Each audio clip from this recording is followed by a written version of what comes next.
السلام عليكم ورحمة الله.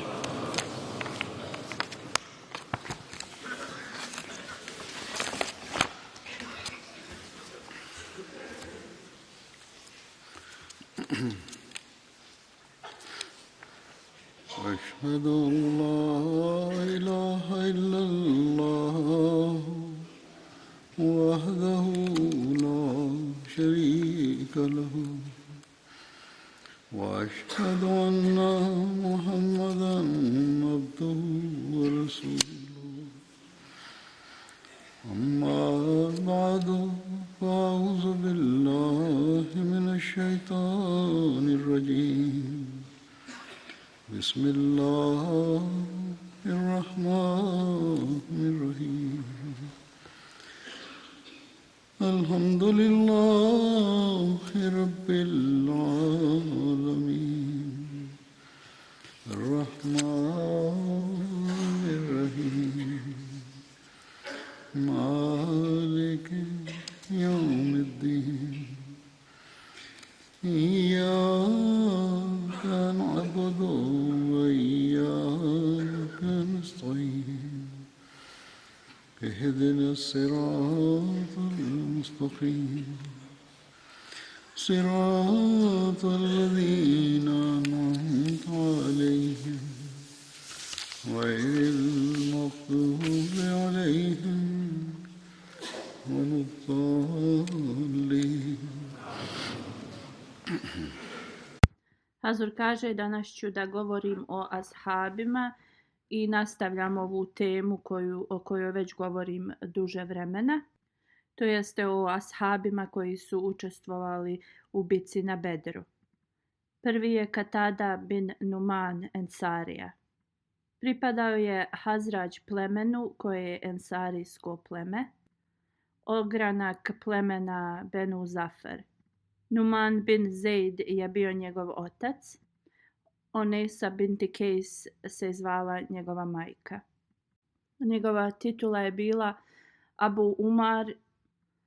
Abu Amar i Abu Abdullah, sva tri ova. Hazreti Sejd Kudri je bio polubrat njegov.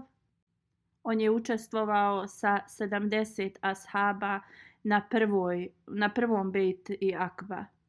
Alama ibn Isak prenosi da on nije bio sa ensarijama prisutan tad. Hazreti Katada je bio postavljeni strijelac časnog poslanika sallallahu alejhi ve sellem i on je učestvovao u bitci na Bedru, Uhudu, Hendeku i svim ostalim bitkama uz časnog poslanika sallallahu alejhi ve sellem. Na dan Uhuda strijela ga je pogodila u njegovo oko. Znači njegovo oko ispalo i on je poslije došao kod časnog poslanika sallallahu alejhi ve sellem. Rekao je: o Allahov poslaniče, ova strijela mi je izbila moje oko.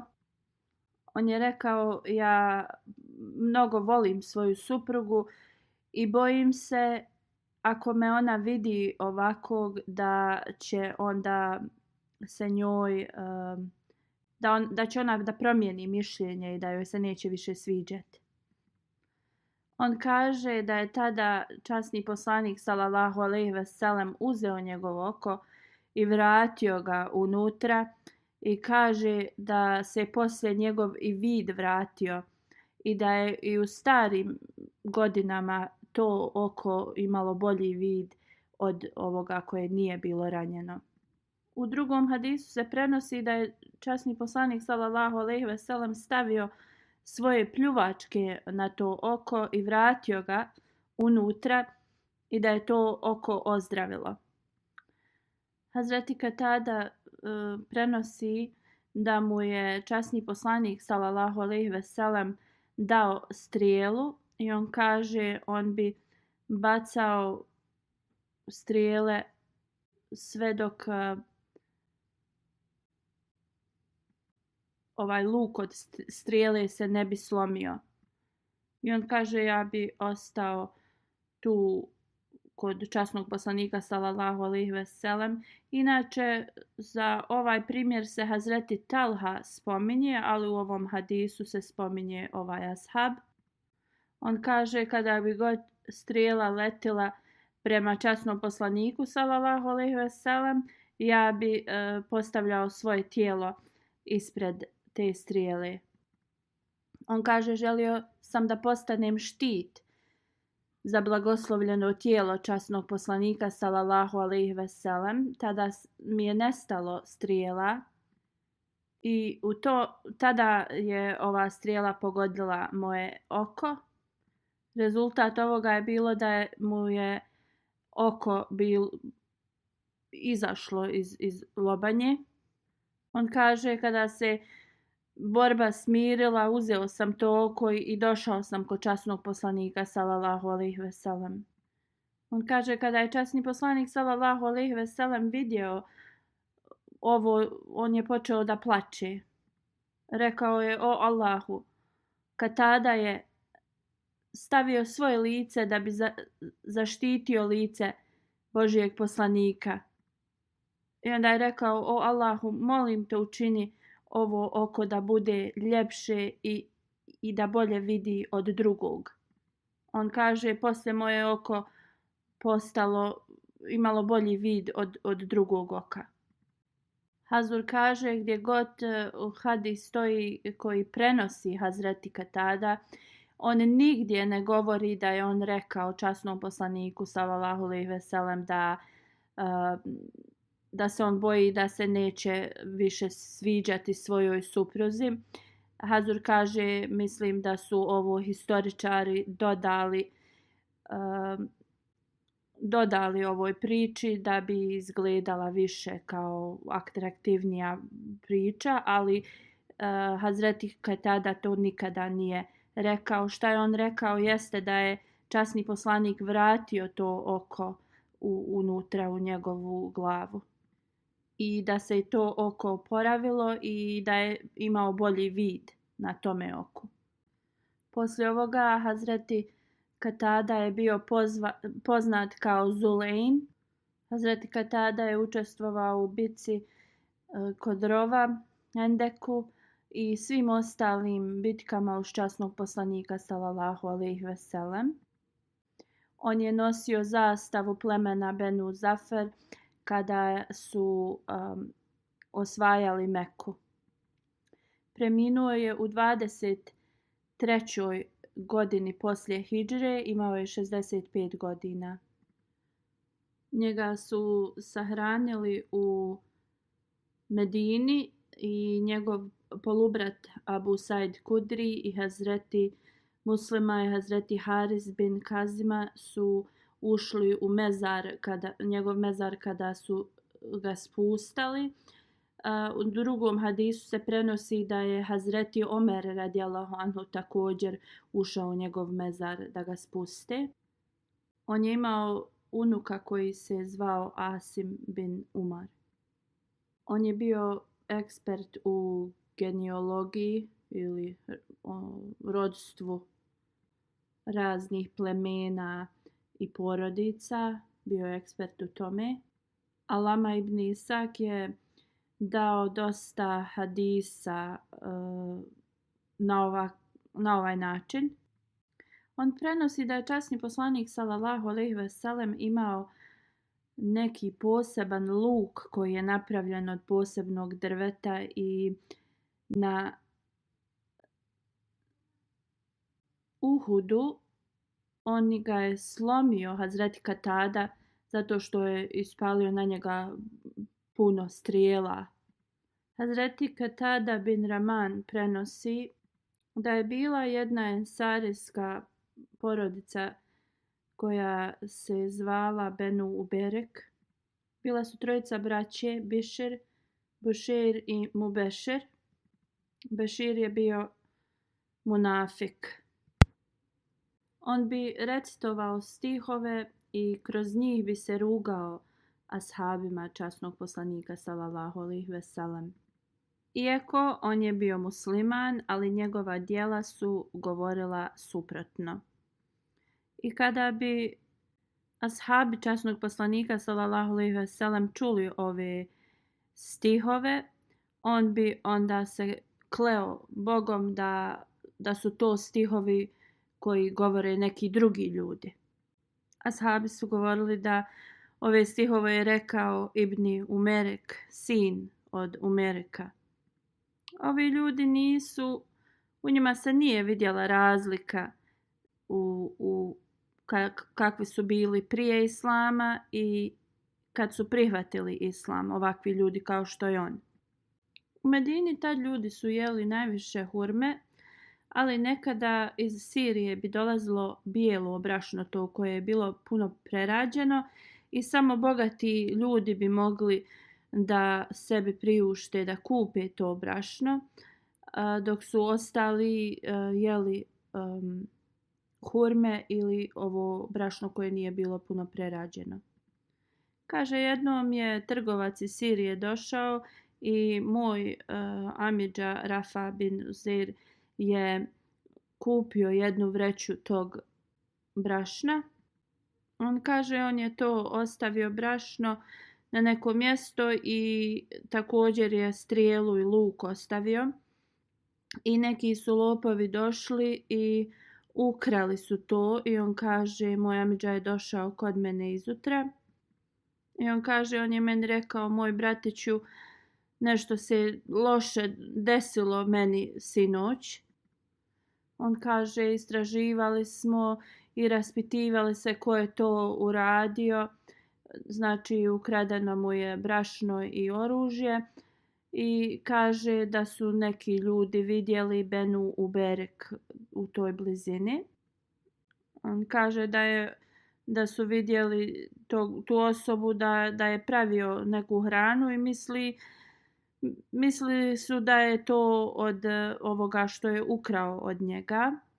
Kada smo se raspitivali u tom naselju, Benu Uberek je rekao, kunem se Bogom, ja mislim da je tvoj lopov, on je rekao nečije drugo ime, on je rekao Benu Labid, kada ljudi su rekli da je ovo ispravni musliman, čovjek pun časti i taj čovjek isto kad je čuo da ga optužuju, on je došao s mačem i upitao ga, da li sam ja lopov?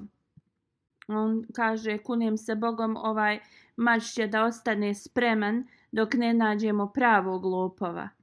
Ljudi su mu rekli, skloni svoj mač, mi znamo da si ti iskreni musliman i da ti nisi lopov.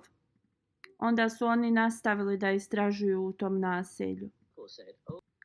On kaže, mi smo tada nastavili da tražimo, ali smo shvatili da je to bio Benu Uberek i moj amidža je rekao, ovo Hazreti Katada prenosi, da ja trebam da odem kod časnog poslanika sallallahu alejhi ve sellem.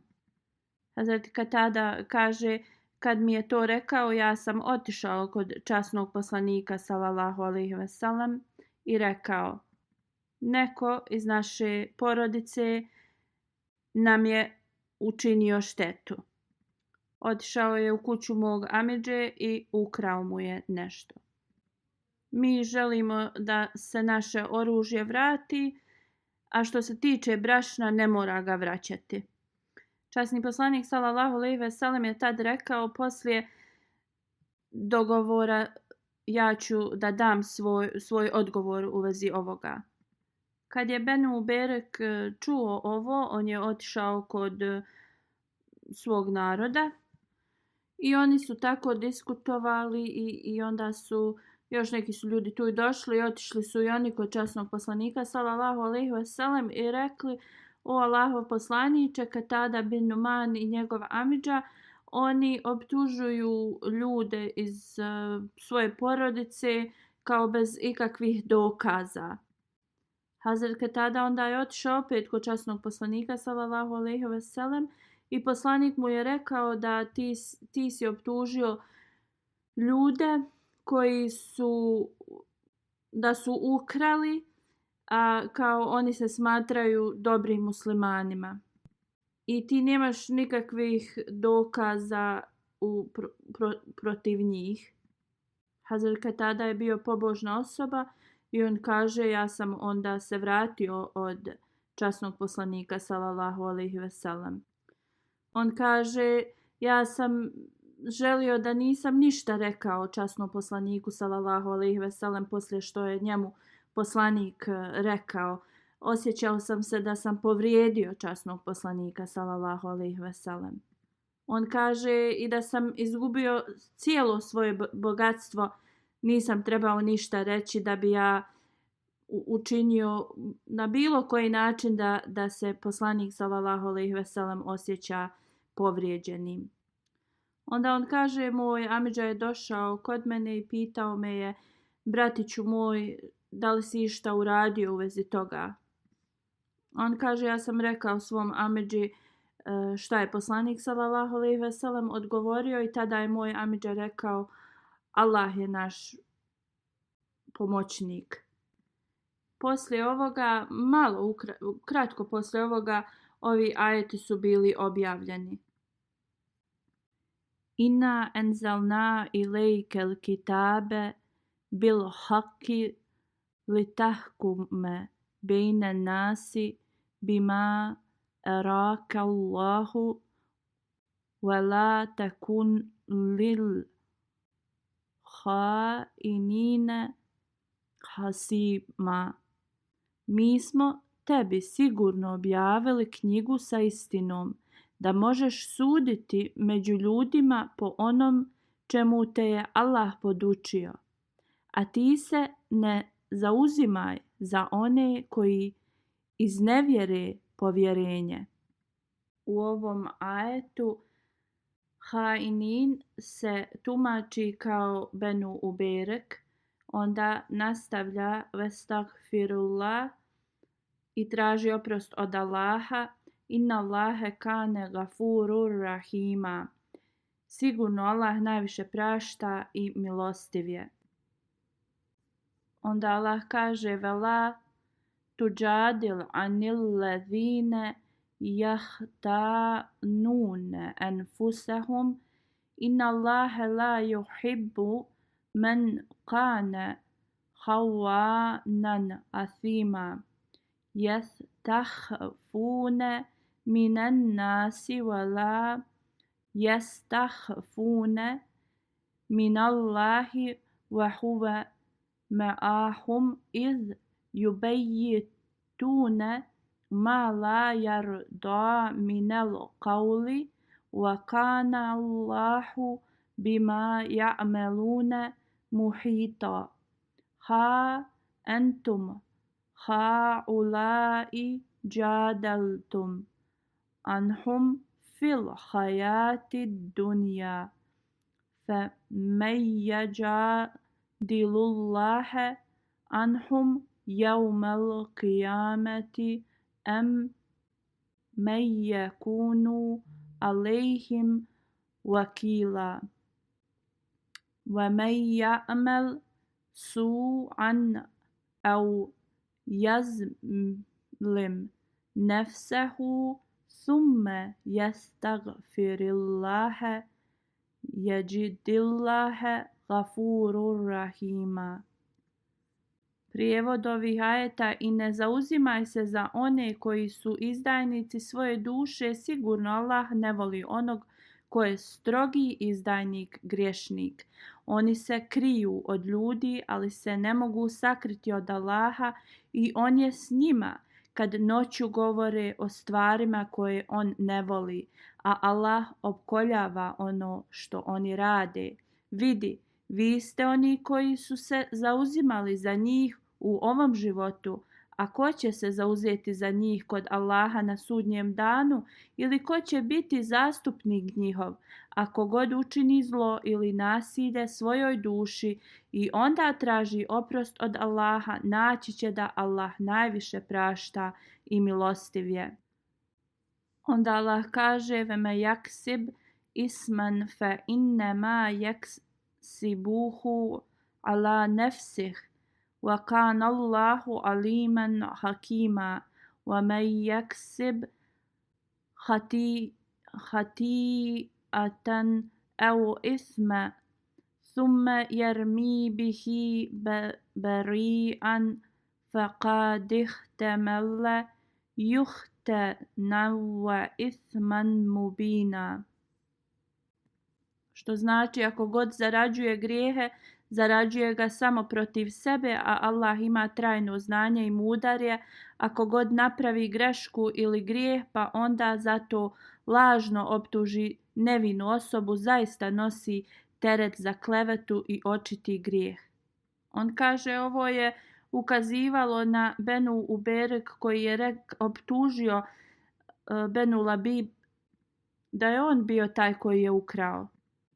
Onda Allah kaže فَلَوْلَا فَضْلُ اللَّهِ عَلَيْكَ وَرَحْمَتُهُ لَهَمَّتْ طَائِفَةٌ مِّنْهُمْ أَنْ يُضِلُّوكَ وَمَا يُضِلُّونَ إِلَّا أَنفُسَهُمْ وَمَا يَضُرُّونَكَ مِنْ شَيْءٍ وَأَنزَلَ اللَّهُ عَلَيْكَ الْكِتَابَ وَالْحِكْمَةَ وَعَلَّمَكَ مَا لَمْ تَكُنْ تَعْلَمُ وَكَانَ فَضْلُ اللَّهِ عَلَيْكَ عَظِيمًا.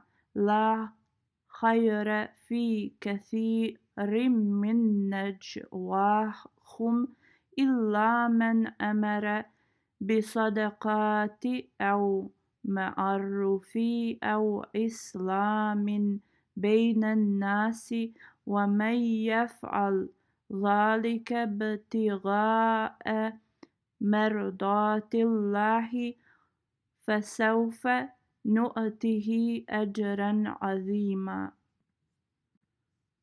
Što znači, a da nije bilo Allahove dobrote prema tebi i njegove milosti, grupa njih su htjeli da te zavedu.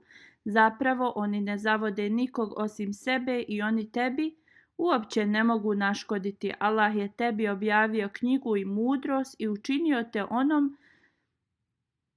učio te onom što ti nisi znao, a velika je Allahova blagodat prema tebi.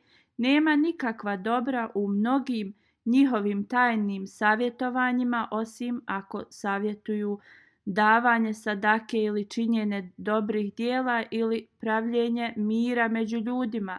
Ako god to čini, tražeći Allahovo zadovoljstvo, mi ćemo mu uskoro dati nagradu veliku. Postoje mnogi ajeti iz časnog Kur'ana, ali samo ako pogledamo i razmotrimo ove ajete, oni govore protiv njih.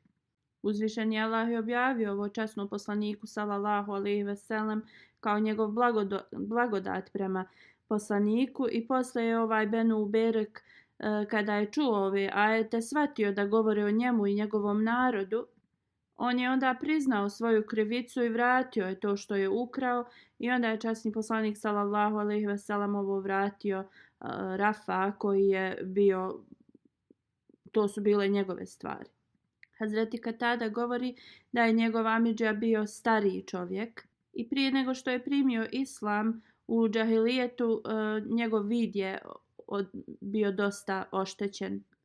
Hazreti Katada kaže kada je poslanik sallallahu alejhi ve sellem mu dao ovo oružje i šta je bilo ukradeno, on kaže prije sam smatrao da moj amidža, da njegov islam nije bio toliko jak. Ali kaže, ja kad sam donio to, on je rekao, moj bratiću, ti dani ovo kao u sadaku u dobre svrhe, to oružje, da on to ne želi. I on kaže, tada sam shvatio da je njegova vjera vrlo jaka. Kad su ovi ajeti bili objavljeni, jedan od braće koje sam već spomenuo iz te porodice, on je i dalje ostao među mušricima. I poslije je ajet bio objavljen. وَمَنْ يَشَاقِقِ الرَّسُولَ مِنْ بَعْدِ مَا تَبَيَّنَ لَهُ الْهُدَى وَيَتَّبِعْ غَيْرَ سَبِيلِ الْمُؤْمِنِينَ نُوَلِّهِ مَا تَوَلَّى وَنُصْلِهِ جَهَنَّمَ وَسَاءَتْ masira. Prijevod: ako god se suprotstavi poslaniku nakon što mu je uputa postala jasna i slijedi drugačiji put nego što je put vjernika, mi ćemo ga okrenuti istom pravcu gdje je on krenuo i uvešćemo ga u džehennem, a zlo je to odredište. Inna Allahe la yaghfiru an yushrike bihi wa yaghfiru ma dune zalike limen yasha wa man yushrik billahi faqad dalalam ba'ida. Sigurno Allah neće oprostiti da išta drugo njemu smatrate ravnim, ali će oprostiti ono pored toga kome on hoće. Ako god smatra bilo šta drugo ravnim Allahu, sigurno je daleko zalutao. Kad je jedan od ovih braće, licemjer, otišao kod Salafa i on je napustio islam, Hasan bin Sabit je napisao u svojoj poeziji u vezi ovoga. Sulafa kad je čuo ovu poeziju, on je istjerao ovoga napolje. Hazret Sejd Kudri prenosi da je proveo cijelu noć učeći suru Ihlas. Kul huvallahu ahad, Allah. Kad je ovo rečeno časnom poslaniku sallallahu alejhi ve sellem, on je rekao: kunem se onim u čijem rukama je moj život, da sura Ihlas je 1/3 časnog Kur'ana. To jeste, Božje jedinstvo je esencija časnog Kur'ana, a sura Ihlas govori o Allahovom jedinstvu. Abu Salama prenosi da Ebu Hureyra je prenosio riječi časnog poslanika sallallahu alejhi ve sellem.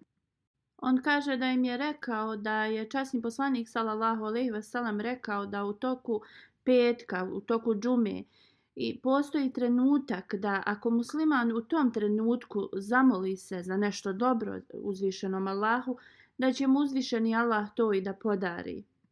Onda je Hazreti Ebu Hureyra pokazao svojom rukom što je govorilo da je to mali trenutak.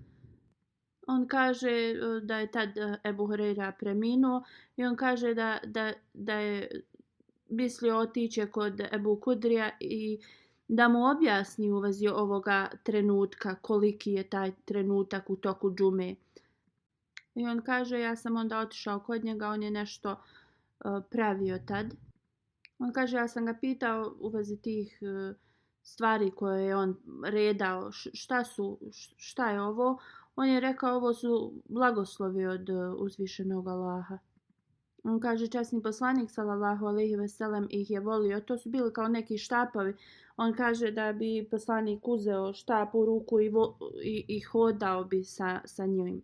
On kaže, mi bi redali i odnijeli bi časnom poslaniku sallallahu alejhi ve sellem. On kaže, jednom časni poslanik sallallahu alejhi ve sellem je vidio ispred sebe da je neko pljunuo. I on kaže, on bi tim štapom to očistio. I onda se okrenuo i rekao ashabima da nemojte da pljujete ispred sebe, jer kad klanjamo mi smatramo da uzvišeni Allah ispred nas.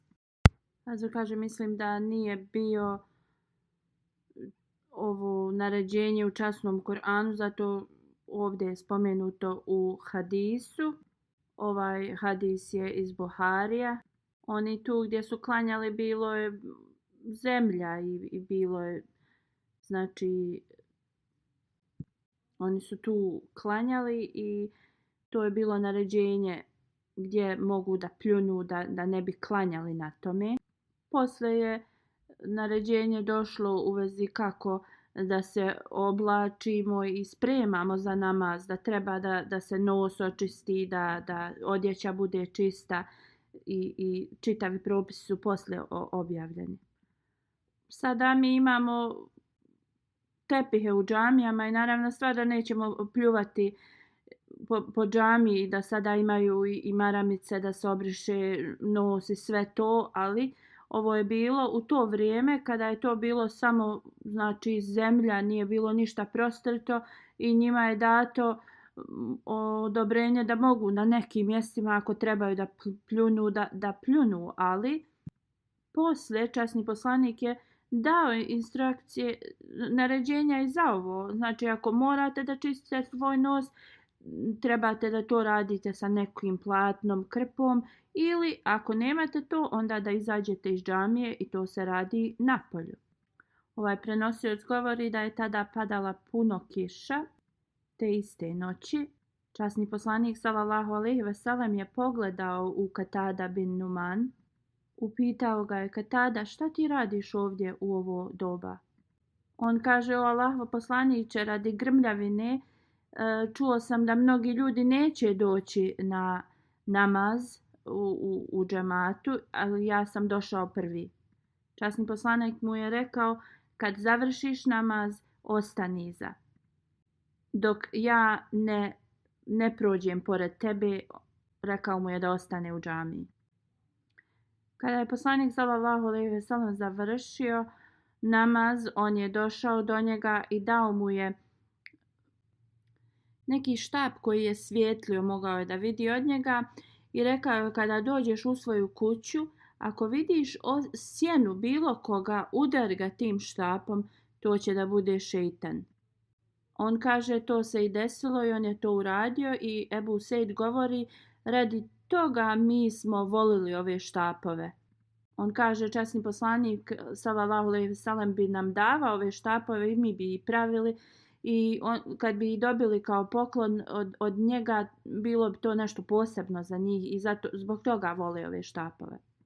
Onda je Ebu Selma rekao da je njima Hazreti Ebu Hureyra rekao u vezi toga vremena koje dođe u toku džume. Znači, on je, kad ga je vidio da ovo poslaže i sve to, on je dalje se vratio svom pitanju. On je došao da upita to pitanje u vezi petka i tog trenutka kada Allah Đelešanuhu uslišava molitve na petak. Znači, Ebu Hureyra radijallahu anhu je prenio da je poslanik sallallahu alejhi ve sellem rekao: u petak dođe taj trenutak u toku džume da uzvišeni Allah usliša dove koje su dobre. I on je pitao ovog čovjeka da mu objasni u vezi tog vremena. On mu je odgovorio: da, ja sam upitao časnog poslanika sallallahu alejhi ve sellem u vezi ovoga i on mi je rekao, on kaže, prvo mi je rekao u vezi ovoga, ali ja sam zaboravio u vezi toga. Ebu Selma kaže: ja sam otišao otale i otišao sam kod Hazreti Abdullaha bin Salam. U vezi ovoga postoje nekoliko raznih hadisa i 3 tačke iz ovoga možemo da izvadimo iz ovih hadisa u vezi ovoga. Prvo je da ovo se dešava svakog petka. Drugo, da je u kasnijem trenutku, u kasnijem dijelu dana prema različitim hadisima. A treće, da je ovo poslije ikindije. Sada ću da spomenem ove hadise ovdje. Hazreti Ebu Hureyra prenosi da je časni poslanik sallallahu alejhi ve sellem spomenuo petak, da postoji vrijeme u toku petka i ako musliman nađe taj trenutak i ako on stoji u svom namazu i što god upita u tom trenutku Allaha, njegova molitva će da se primi. Časni poslanik sallallahu alejhi ve sellem je pokazao svojim rukama da je to vrlo kratko vrijeme. Onda u Sahih Muslimu hadis koji prenosi Abu Kurda bin Musa Šari, da je Hazreti Abdullah bin Umar mu rekao: da li si ti upitao svog oca šta je časni poslanik rekao u vezi tog vremena u toku petka? On je rekao: da, jesam. Čuo sam da je poslanik rekao da je od vremena, to postaje od vremena kada imam sjedne da klanja svoje molitve. Onda postoji još jedan hadis gdje Hazreti Abdullah bin Salam prenosi Jednom kad je časni poslanik sallallahu alejhi ve sellem bio prisutan, u Božjoj knjigi mi nalazimo neko vrijeme da kada se osoba moli uzvišenom Allahu i ne nađe to vrijeme kada se molitve primaju, da Allah i dalje primi molitve tih vjernika. Hazret Abdullah govori da je i tada časni poslanik sallallahu alejhi ve sellem pokazao na mene i pokazao mi rukama da je to malo vrijeme. I ja sam mu rekao da. Onda sam ga upitao koje je to vrijeme. Časni poslanik sallallahu alejhi ve sellem je rekao to je kasni dio dana kada počinje da mrak pada. Ja sam ga upitao zar to nije u toku namaza? Poslanik sallallahu alejhi ve sellem je rekao da, zašto ne? Kada iskreni vjernik posle svog namaza sjedne i dalje nastavi da se moli, radi zikr, kad to osoba nastavi, znači poslanik sallallahu alejhi ve sellem je rekao da u petak postoji trenutak, to neko kratko vrijeme, ako bilo koji musliman sjedne i traži od Allaha nešto dobro, Allah će zasigurno mu odgovoriti tu molitvu. To je vrijeme poslije ikindije. Ovdje se spominje petak, ali ovaj hadis govori da je poslije ikindije namaza. Drugi hadis govori kad je Abu Selma pitao u vezi ovog vremena, da je časni poslanik sallallahu alejhi ve sellem rekao to vrijeme je kasnije vrijeme u toku dana. U vezi ovoga Hazreti Muslim Maud je objasnio da petak i Ramazan imaju sličnost, da je petak dan kada se molitve primaju, a također i mjesec Ramazan. U vezi petka poslanik sallallahu alejhi ve sellem je rekao ako musliman dođe i prije imama i sjedi i počne da radi zikr, da spominje Allaha i onda poslije kad imam dođe presluša hudbu i onda on klanja džumu, on dobija specijalne blagoslove od uzvišenog Allaha. Onda postoji jedno vrijeme u toku petka gdje što god dobro ta osoba zamoli Allaha, Allah će to da usliša. Hazreti Ebu Hureyra radijallahu anhu prenosi da je časni poslanik sallallahu alejhi ve sellem spomenuo dan petak i džumu, da musliman kada stoji u molitvi, da postoji sat, tako kad musliman stoji u molitvi i zamoli gospodara za nešto da će mu Allah to ispuniti. I on je također pokazao svojom rukom da je to kratko vrijeme. Hazur kaže, ja sam ovo već spomenuo. Hazret Muslim Maud kaže da ovo moramo da rastumačimo da jedino molitve koje su dobre, da će Allah njih da odgovori, a neke loše stvari ako mi molimo, to naravno stvar da se neće da ispuni. One molitve koje idu sa sunnetom, te će biti odgovorene. Također one koje idu prema Božijem zakonu. Kako god, iako je ovo ogromna blagoslov, ovo nešto nije jednostavno i lako postići. Petak, džuma počinje od drugog ezana. Iako je ta hudba, na primjer, kratka, onda vidimo da je to vrlo kratko vrijeme. Ako je hudba malo duža, onda možemo reći da je to otprilike 1 ili 1,5 sat. U ovome 1 satu ili 1,5 sata, ako osoba zamoli Allaha za nešto dobro, onda to će biti odgovoreno i uslišano od Allaha. Kako god osoba ne zna da li je to 1., 2., 3. ali bilo koja minuta u ovome periodu. I osoba koja će da dobije ove blagoslove jeste ta osoba koja u cijelom tom vremenu konstantno je fokusirana i moli se gospodaru. A ovo dobro znamo da je vrlo teško za ljude da ostanu cijelo vrijeme da se mole i da budu fokusirani na to. Hazreti Muslim Maud kaže neki ljudi ne mogu ni 5 minuta da imaju pažnju na nešto ili fokus njihov. On kaže, na primjer, ja sam sad došao da klanjam. On kaže, evo i prije džuma namaza ja sam gledao neke ljude dok su klanjali sunet i njihove oči su svugud šarale ili su gledali ispred ili poprijeko ili iznad sebe. Sunet znači 2-3 minute klanjamo. Hazret Muslim Maud kaže, ako ljudi ne mogu da obrate pažnju u ovih nekoliko minuta, kako onda 90 minuta ili sat koliko traje džuma da oni ostanu i upute pažnju da se sjećaju na Allaha i dove. I kao što vidite, ovo nije nešto lako. Hazur kaže, kao što vidimo, ovo traži od nas veliku pažnju i koncentraciju. Ovo nije nešto što je baš toliko lako. Znači što mi trebamo jeste da imamo veliku koncentraciju i da nastavimo i budemo istrajni u našim molitvama i dovama zato što ne znamo kad je ta minuta vremena koju Allah daje da odgovara naše molitve. Kao što je Hazreti Muslim Maud rekao, ovo nije nešto što je baš i lako da se uradi. Da bi dobili blagoslove, pune blagoslove džume, to od nas traži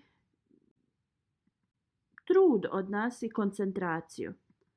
Hazur kaže sljedeći ashab kojeg ću da spomenem je Abdullah bin Mazun. On je bio iz Kurejš plemena ogranka Benu Džuma. Majka mu se zvala Sutejla.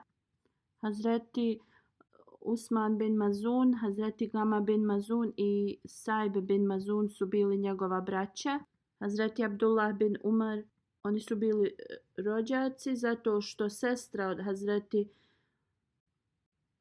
Umara je bila Hazreti Zeynep koja je bila udata za njega.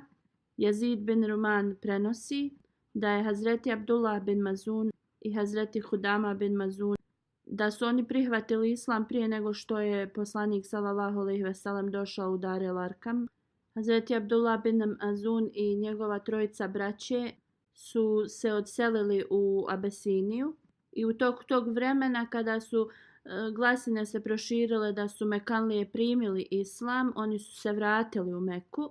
Hazur kaže, ja sam već govorio o ovome kada sam govorio o drugim ashabima u vezi migracije u Abesiniju, kada je progon muslimana stigao do velikog stepena.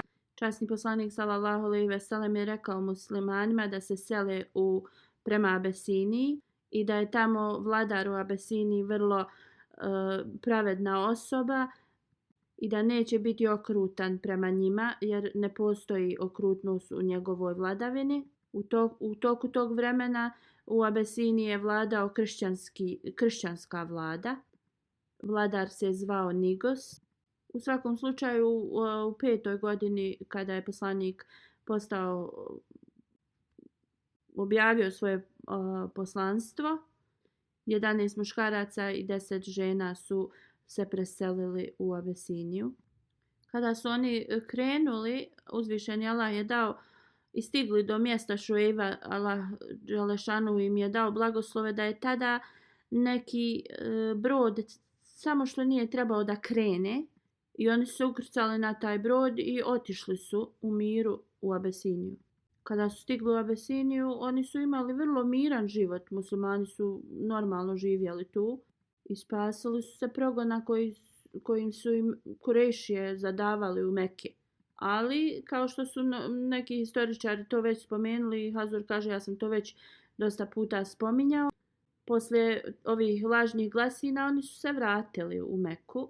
Oni nisu dugo živjeli u Abesiniji kad su dobili te glasine da su se Kurešije prešli na islam i da je mir u Mekki, da se mogu da vrate.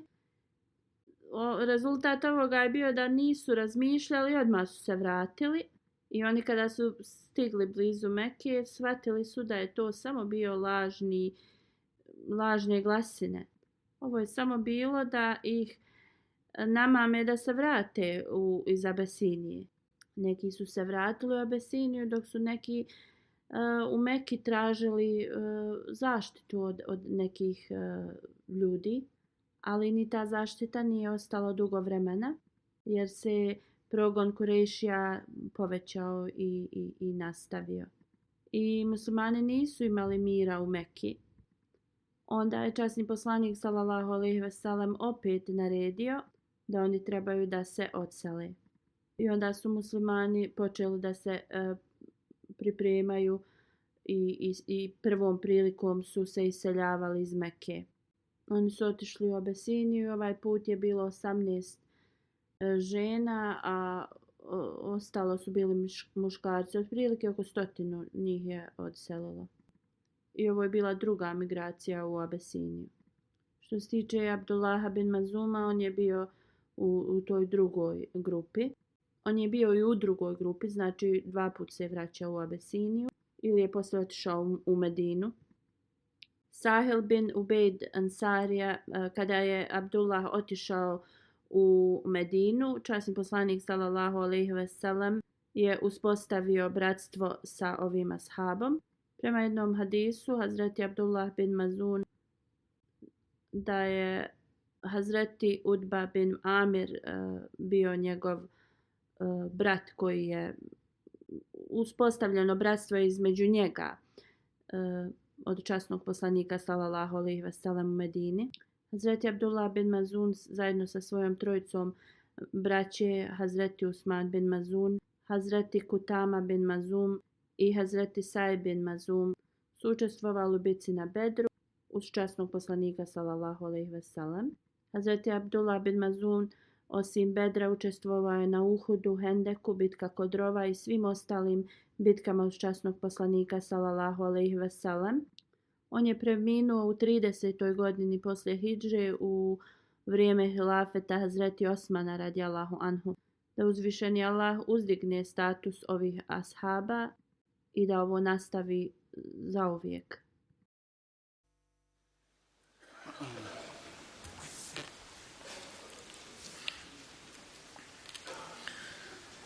الحمد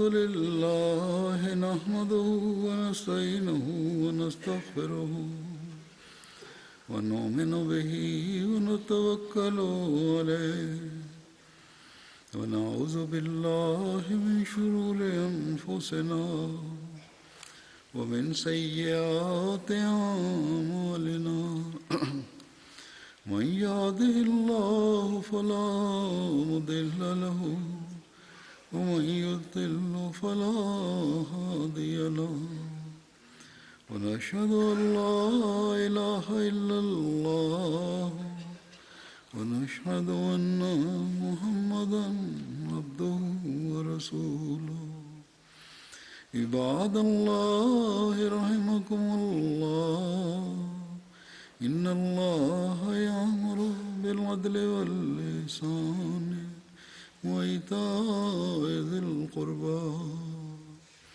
وينهى عن الفحشاء والمنكر والبغي يعظكم لعلكم تذكرون اذكروا الله يذكركم وادعوه يستجب لكم ولذكر الله أكبر.